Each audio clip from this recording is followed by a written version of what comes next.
wewe unajua kwamba kufanya kitu fulani inaenda kinyume na sheria, wewe unaenda kufanya. So wakati unapata shida, you want to cry for the whole month kwamba serikali imefanya. Serikali imefanya namna gani? How many people, kuna mtu ana juzi Kisumu hapa amejinyonga na t-shirt. Who is talking about it? Amejongea pale prison ya Kisumu. Who is talking about it? There are people who have died in prison in cells. So many of them, who is talking about them? Ani hii tu moja nataka tufuatilie mwezi mzima tukiongea kuhusu kwa sababu serikali imeua. Serikali ya Moi imeua watu wangapi hapa Kenya? Serikali ya Kibaki tukiona macho yetu watu wangapi wamekufa? Wakina Saitoti they have died. Who talking about Saitoti? Who talked about it? Ogola amekufa juzi. Who talked about it? Nani aliandamana? So mtu mmoja kwa sababu ya vitu zake anaweka kwenye mtandao zenye hazina mwelekeo na anapata majeraha ni mgonjwa. Sasa wote tunajua alikuwa mgonjwa. Yeye alikuwa mgonjwa na kuzwa kidogo kupatiwa discipline anaenda. So unapatiwa discipline ani kutembelewa tu kidogo kusalimiwa na unaenda. So inakuwa ni kwamba serikali imeua. So let us stop this nonsense young people. This nonsense ya kupeleka kwa barabara in the name of kuandamana. Let us stop it. Number 2, let us ensure we use our technology in the right way. Wewe sio kwamba mtu anakuambia kwamba go and post these things, unaenda kupost in the name of post uonekane. You are wasting your own time. The life is yours. Maisha si ya mtu. And this government rais atakuepo na atamaliza miaka 10. It is 10 bila break. Ya atubembelezani. Kama unafikiria kwamba you have a problem with that, wenda ujipange tokla 2027. 2022 mlisema kwamba huyu mjamaa alishinda na akashinda, and we are the same people ambao tunapitisha yeye. So wewe ukifikiria kwamba you have any other means ya kupitisha huyu mtu, enda mjipange na huyu mjamaa wako upinzani huyo Kashagwa, enda mjipange na yeye wakina Eunice Wamalwa. Jipange na Eunice Wamalwa vizuri. Baada ya kujipanga mtuendee yule mwingine mwenye ana bibi. Baada ya huyu mmoja ana bibi. Eunice Wamalwa. Mmoja unapenda you bring them back. Tutawaosha one motion mmoja na matana wao. Ruto 10 years bila break, hatu atubishana hiyo. Ameende tani.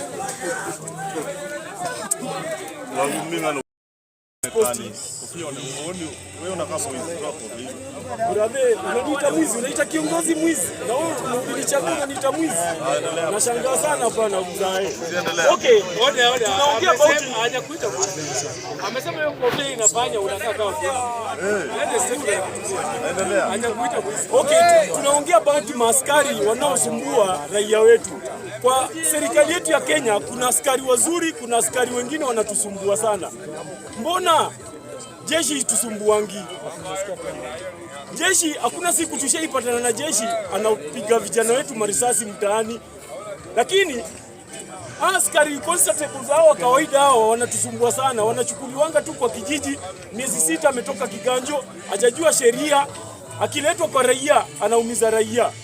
Mimi Kenya mzima nauliza, ni wapi tutakuwa na uhaki itendeke kwa maaskari akishikwa kama huyu mwenye aliua mbunge wetu pale peupe kwa makamera? Hatujailetewa huyo mtu. Na mtu akikuja hapa achangia aongee kuhusu watu. Mimi naomba hivi, vijana wetu mkienda maandamano, mimi naomba hivi, tafuteni mwenzenu mzuri mwenye utaenda na yeye, ukipatana na huyu askari at least ujitetee. Umesema unaongelea mambo ya Were. Umesema Were akipigwa risasi. Mwenye alipiga risasi hajashikwa. Yuko Kenya. Jamani. Kulingana na wewe, wale wenye walishikwa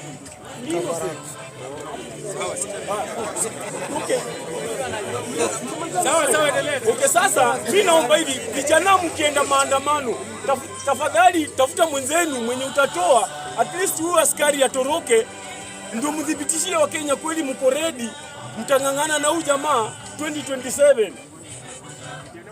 Mfano, tafuteni bulletproof, tafute helmet mzuri, wakikuja na rungu wakikupiga ile kichwa yako at least yezi umia na mambo ingine ndani. Tafadhali vijana, lakini mkienda hivyo bado mkienda hivyo jamaa watawalima tu, watakuwa wanawalima tu hapo tu, unalima unabaki. Sasa angalia, mtu ameamka asubuhi anaenda kutafutia familia yake chakula, anawekwa risasi. Hiyo nimemaliza nao. About Kenya economy imehepa imeenda China.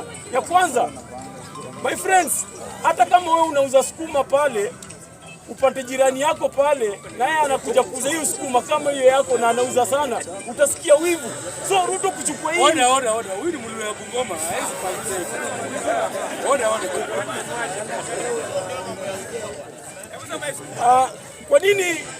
Kwa nini Kenya tumekuwa shida ya USA na China?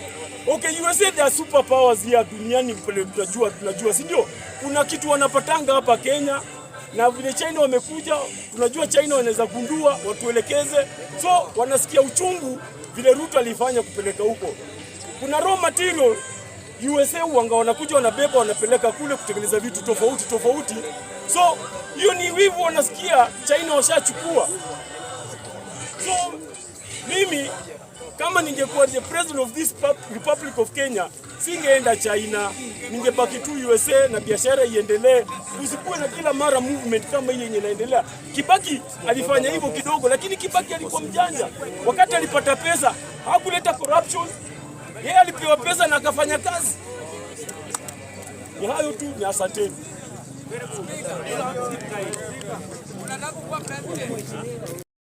Condemning the police about the brutality that was meted out on the Kenyan citizens yesterday. Alikuwa ameifanya kama ODM official, governor ama as an individual. Juu tunaona saa hii amesha delete the circular that he issued from his wall, from her wall. Alikuwa anafanya juu ya hasira juu bwana yake amefutwa kazi. Na ndio nataka kuambia Wakenya saa hii ndio mjue kwamba the people who are serving this government from the opposition are there because of their self-interest, not because wanawatetea. Munaona Gladys Wanga jana na condemn hiyo brutality kwa shauri gani? Juu bwana yake amefutwa kazi. Otherwise, bwana yake angefutwa kazi angeongea about that police brutality. Na sasa ameshapewa orders. Wengine sasa wameambiwa tusipotoa hiyo kitu hatutalideploy bwana yako kwa kazi nyingine. Ndio kwa shauri ametoa hiyo kitu kwa wale yake. Another thing nataka kuongea. Nilisema kitu moja hapa. Wakati wa abduction, the government inafuga mnyama yenye itakuja kuikula. Na munaona saa hii vitu zinatana zinakuwa emotional. People are using whatever the government used against their opponents. Munaona Langat used this position kuchukua Ojwang kumuabduct na kuenda kumuua as an individual, not because he was doing it for the purpose to serve the government. So, nataka kuambia hata Sakaja sahi. You see the goods that you are hiring now will turn against you. Munakumbuka wakati Mungiki ilichukuliwa hapa in 2007 ati ina protect serikali ya Kibaki. Walifanya nini? Walikuja paka kaambia polisi sisi pia tuko na nini? Bunduki. Hadi wakaenda wakachapa chief huko kwa Mchuki. Na serikali jikaria na iskumbe tulikuwa tunafuga mnyama yenye itakuja kutukula. Na sasa ukitaka kujua hakuna serikali Kenya, ni kitu ilifanyika jana.